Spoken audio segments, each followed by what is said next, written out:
Hello, my name is Caterina Monda. I am a PR design consultant here in Milan, working with young creatives here. I am here today in Triennale di Milano, welcoming our guest, Caterina Licitra.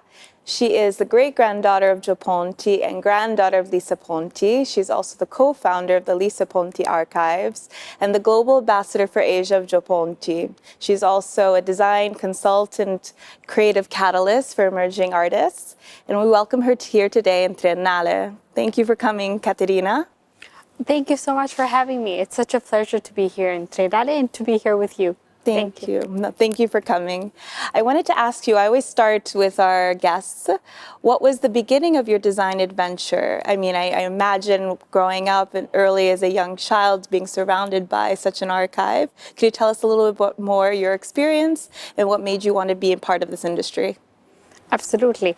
So, as you all know, coming from a family of the Giò Pontis, so Ponti family, Giò Ponti and my grandmother, Lisa Ponti, so Giò Ponti's daughter, always wanted to give this introduction to, no, sorry, can I start over? Okay, yes. sorry. Mm-hmm. So starting off from an early age, I was born in Via Landaccio 9 here in Milano, very close to where we're now, at Triennale.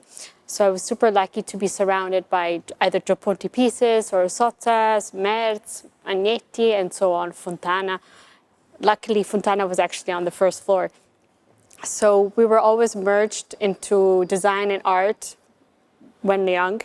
When I was really, really small and I still couldn't really walk, I was walking on, how do you say when you're gattonando? Wait, say it again? Gattonando? Catolando, crawling. Crawling, yes. Crawling? So I was crawling on the tiles, black and white, and it was so beautiful because there you always had like as a meeting point for artists, creatives, museum curators. So since I was little, I always met everyone there.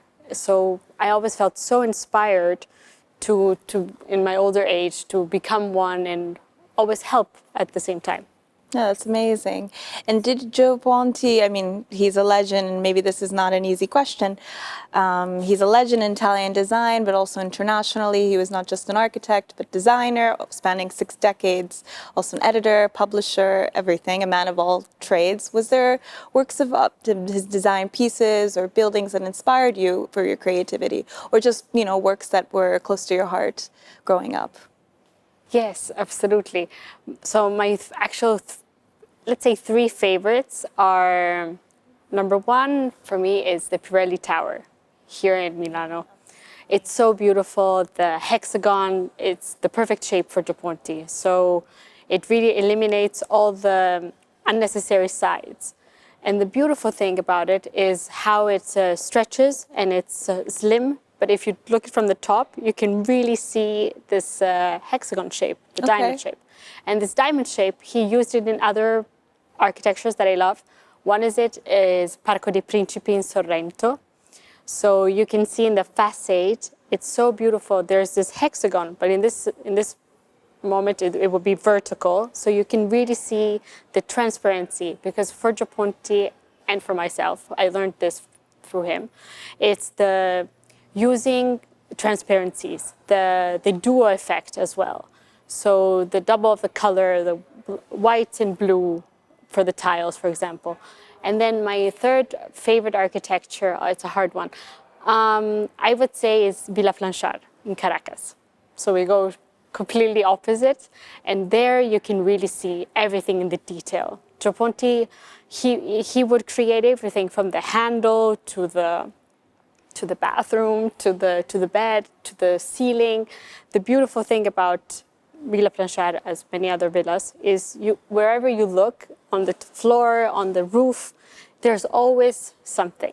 So I guess that really, this like 360 design and world, but it's like as well as vivere alla Ponti, you know? So you become free to the lifestyle.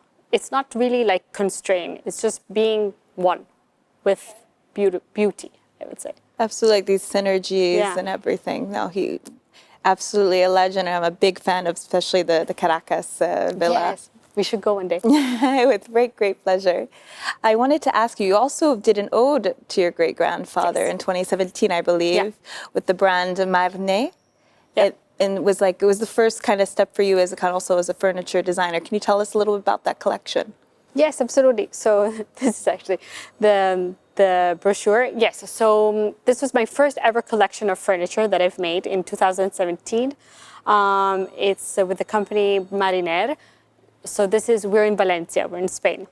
So it was such a crucial time for me. I was just coming back from Asia, so I couldn't wait to explore how to make furniture because it was my first time. Okay. So I was really inspired by the angels of Giò Ponti because Giò Ponti always has angel figures.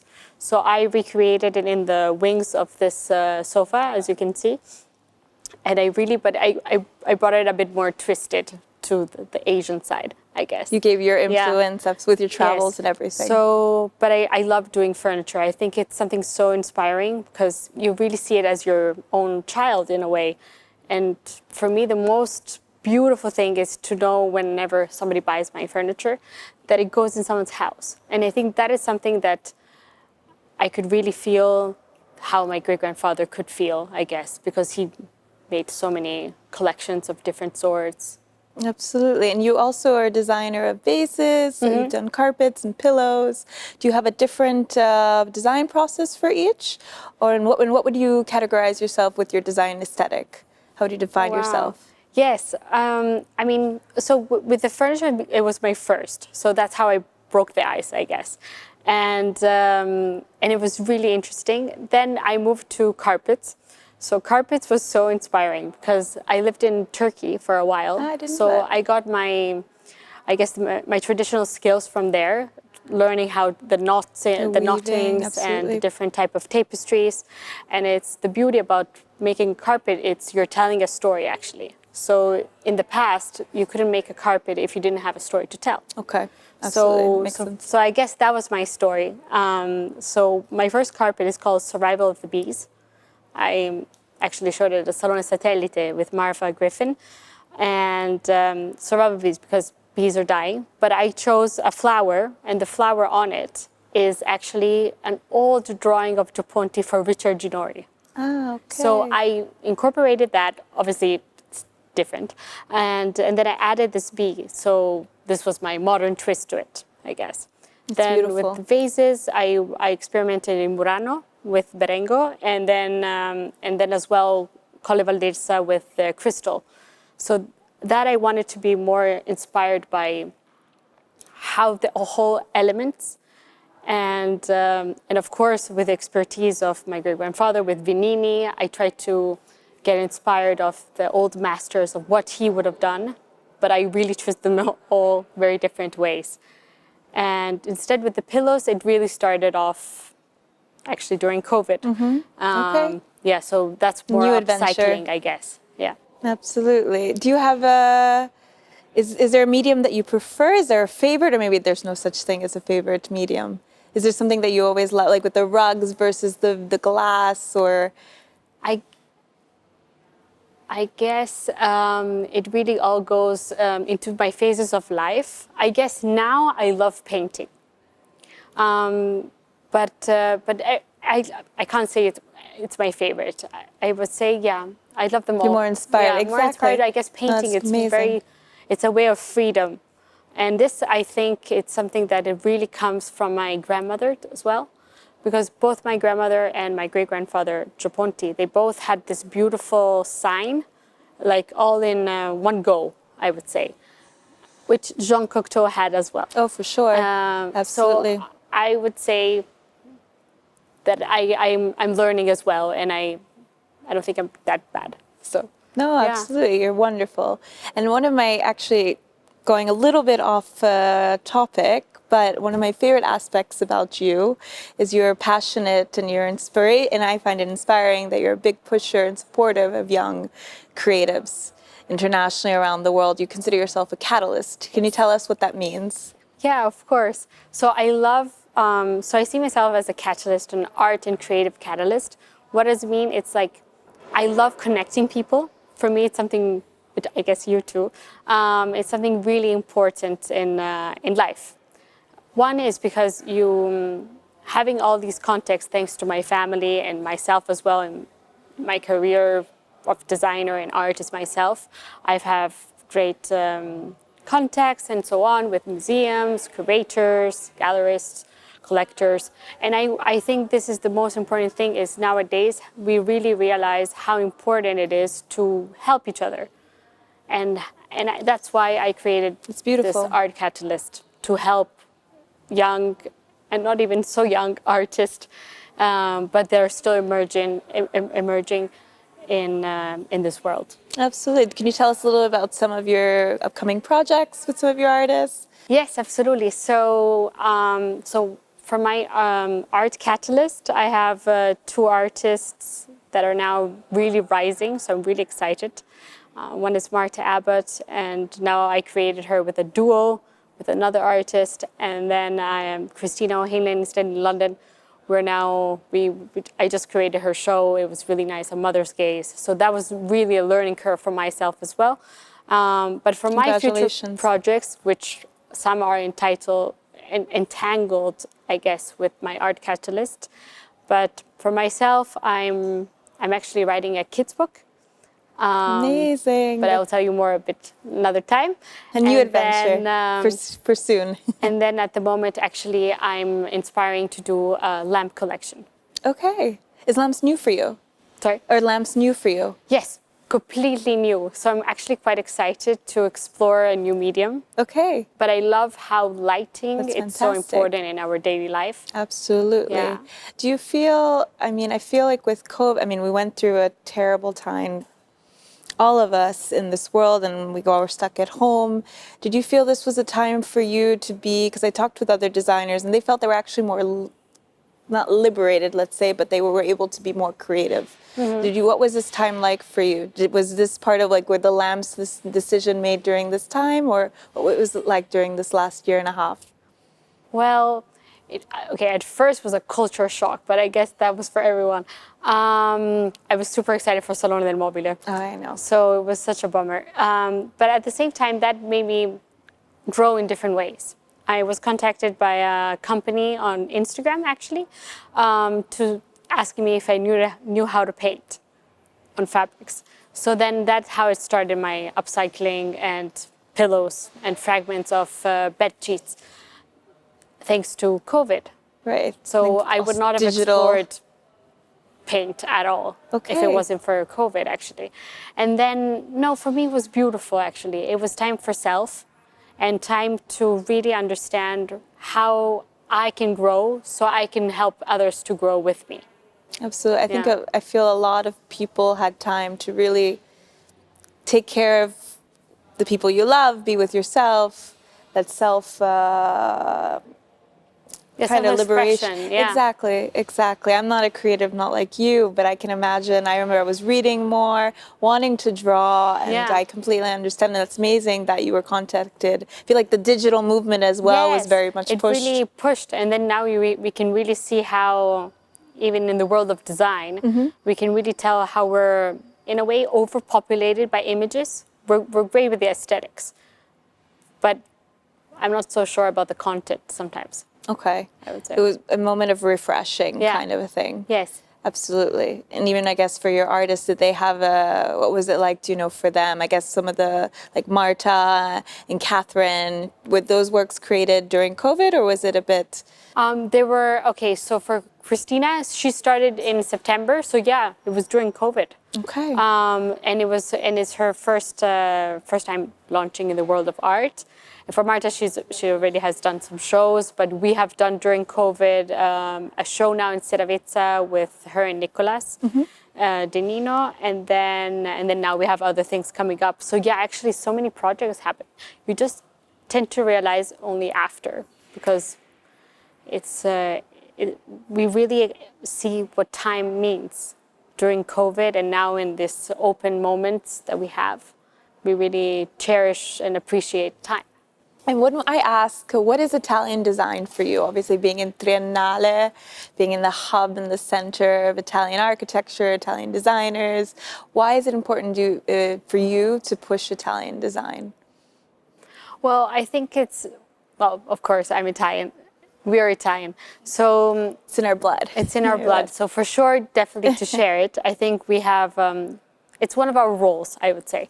But at the same time, I do think Italian design, it's beautiful. It is part of the classics, I would say. We definitely did, like, of course, Giò Ponti as well, did the layout of it, I would say. But I do think it's so important, since we live in such a fluid and liquid world.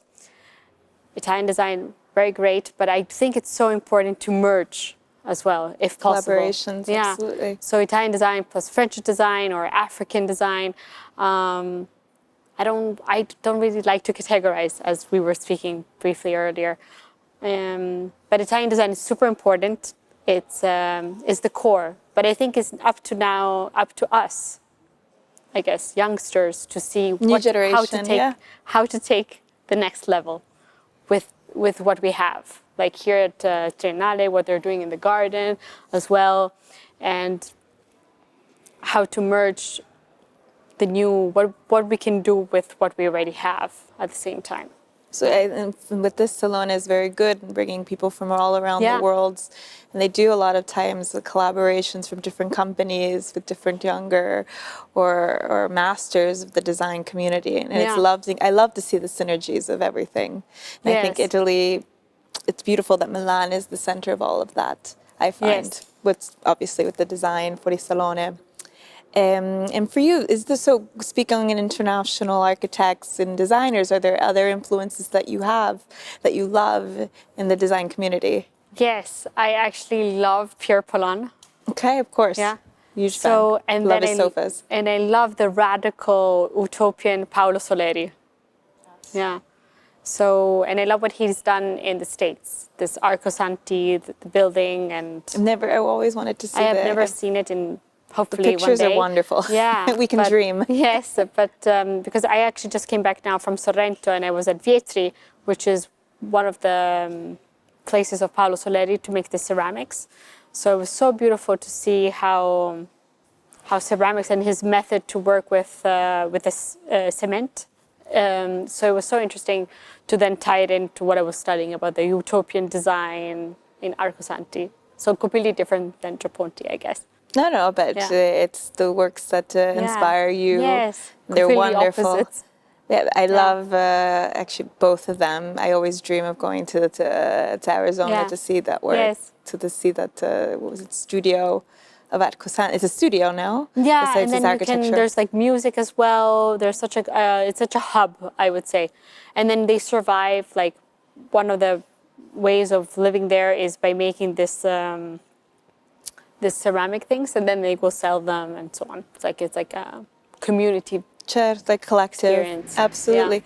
Yeah. Have you ever worked with ceramics? Now we're on the topic. Well, with diverse mediums, I haven't, actually. But one of my artists does. Okay. And I feel really drawn to it. Maybe that would be my next thing. One day. Yeah. Absolutely. Beautiful. And lastly, for design enthusiasts, young designers, or just anyone who just loves the arts, what advice would you give them to, who are interested to learn more about the design industry or creative industry in general? I would say, well, it's not really an advice. I would just say to be passionate about anything. I would just jump, do as many internships as you can, or go in an atelier, meet the artisans. I think learn from the craftsmen. There's this wonderful platform called Homo Faber, where you get to go and you get to meet the artisans and you get to really experience how to make things. Because nowadays we really learn that if we don't follow, we will never know how to actually make. Like in Florence, there's this amazing street with all the artisans, and you're really noticing how if we don't keep it up, us millenniums, it's going to pass away. It's going to go away. Absolutely. No, the traditions of I have to say, before coming to Italy, 'cause being from New York, I didn't realize the importance of artisans. like just the hand craftsmanship, the techniques, Yeah. the quality of the material. They're the ones who pass it on from generations to Yes. come. And I really hope that we can Yeah. push that forward. So I would say that. And for young designers or design enthusiasts, anyone who wants to learn about the industry, what advice would you give them? So I would give them to really be passionate about whatever they want to explore, and definitely focus on the artisans, on the arts and craft, and learning from who's really bringing on these traditions. Here in Italy, but elsewhere too in the world, we're full of craftsmanships.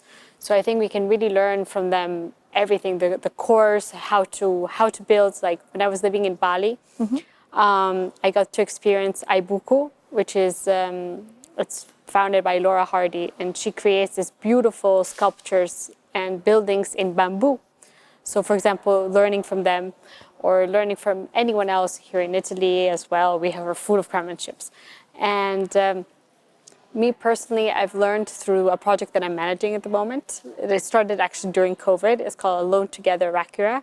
It's a project that we actually involved anyone who could send a drawing, and we created it in porcelain in the town of Rakura, which is in Colombia, which is usually known for red ceramics. Red clay ceramics, and it was such an experience for me because I never really used as myself a medium of ceramics, how to work with the craftsmanship. But obviously, we had some locals, Natalia Criado, which is one of the co-founders with Pietro Binelli. They were there actually. I was here in Italy, but it was so beautiful to work with them and to learn through them, even just the traditions about it and how you experience certain things, and even how craftsmanship is so linked with food and music. So I think creativity really spans for all different sides. And I think we're so lucky that we have the opportunity to learn. And so to not to lose these traditions. Absolutely. Yeah. And educating oneself and diving in, as you said, being passionate about it. Exactly. I think, for me, one of the things that blew me away coming here was learning about artisans. Yes. Being in New York, you take it a bit for granted because it's not really, I mean, Italy, it's really the heart, it's the DNA of the artisans, at least when it comes to design, it comes to this types of crafts, and it's wonderful. Learning to the roots. Absolutely, absolutely. Because I think now for me, 2022, which we're coming into, it will be a blank page to start over. And we're very excited for that blank page. Yeah, me too. Hopefully in New York. Hopefully in New York, exactly. Well, thank you so much, Caterina, for coming. I'm so happy to have you. Caterina, it's so nice. The two Caterinas. Yes, best names. I love it. Well, thank you again. Thank you. See you soon. Thank you.